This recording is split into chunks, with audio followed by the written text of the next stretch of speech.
ថ្លៃជាកែវភ្នែកអូនរូបបងគឺជាក្បូនចំឡងអូនផុតគ្រោះភ័យសំណាងអូននឹងបានបងជាប្តីចេះកាត់មករងសូមរស់នៅជួបជុំផ្ដុំជាអត្តន័យគ្រួសារកក់ក្ដៅមួយជីវិតនេះ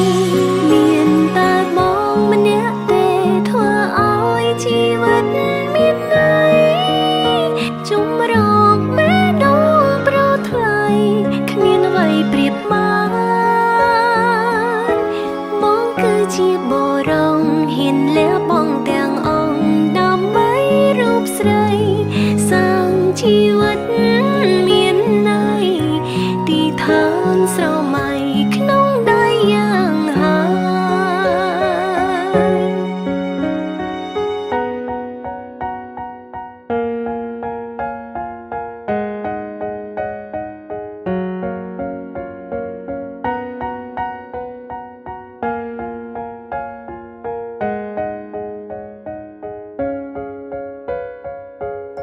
ក្នុងបេះដូងស្រី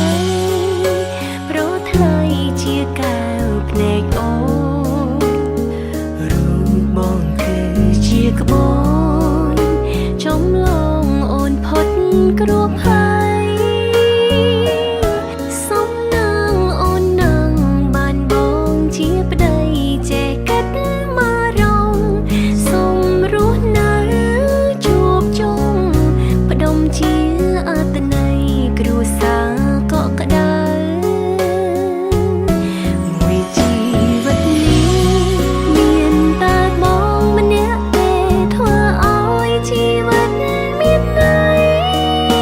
ជុំរកមេដូងប្រថ្លៃគ្មានអ្វីប្រៀបបានបងគឺជាបរងហ៊ានលះបង់ទាំងអង្គដើម្បីរូបស្រីសាងជីវិតមានន័យទីឋានស្រមៃក្នុងដៃយ៉ាងហើយបងគឺជាបរងហ៊ានលះបង់ទាំងអង្គដើម្បីរូបស្រី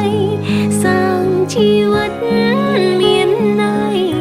ទីឋានស្រមៃ